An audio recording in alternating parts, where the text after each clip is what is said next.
வணக்கம் அன்பா. நிகழ்ச்சி மூலமாக உங்களை சந்திப்பதில் பெரும் மகிழ்ச்சி அடைகிறேன். வாழ்க்கையில் வெற்றி பயன் நோக்கி பயணம் செய்து கொண்டிருக்கிறீர்கள். இந்த பயணங்கள் நல்ல முறையில் வெற்றி பெற அன்பின் வாழ்த்துக்கள். நீங்கள் நல்லா இருப்பீங்க. இப்போ இருக்கிறத விட 1000 மடங்கு அதிகமாக முடியும். நம்ம சேனைகள் கர்த்தர் தாமே உங்களை ஆசீர்வதித்து உயர்த்துவாராக.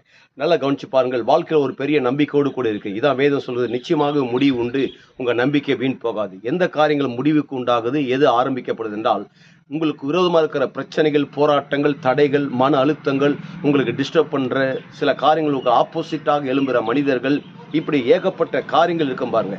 இது எல்லாமே கண்டிப்பாக முடிவுக்கு வரும். எது ஆரம்பிக்கப்படுது என்றால் உங்கள் வாழ்க்கையில் நீங்கள் நினைத்து கொண்டிருக்கிற உங்களுடைய விருப்பங்கள், ஏக்கங்கள், ஆசைகள் எல்லாமே அது ஆரம்பிக்குது. எப்போ முடிவுக்கு வருகிறது, எப்போ ஆரம்பிக்கப்படுது என்றால் உங்கள் நம்பிக்கை நீங்கள் பேலன்ஸ் பண்ணுறீங்க பேர், தேவனை சார்ந்து இருக்கிறீங்க, கடவுள் மேல் நம்பிக்கை வைத்திருக்கிறீங்க, என்ன சூழ்நிலை வந்தாலும் அவரே நம்பி அவரே சார்ந்து கொண்டு இருக்கிறீங்க.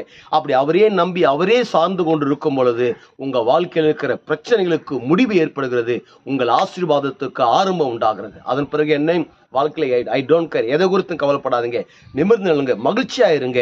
உங்களை எந்த சக்தினாலும் அசைக்கவே முடியாது. இன்னைக்கு ஏகப்பட்ட மன அழுத்தத்தில் இருக்கலாம், டிஸ்டர்பன்ஸ் இருக்கலாம், என்ன சொல்லி அழுவதென்று தெரியல, அவ்வளோ வேதனைப்பட்டு கொண்டிருக்கலாம். நிச்சயமாக இதற்கெல்லாம் ஒரு முடிவு உண்டுங்க. உங்கள் நம்பிக்கை ஒருபோது வீண் போகாது. தைரியமாக இருங்க, கடவுளை சார்ந்து இருக்கிறீங்க.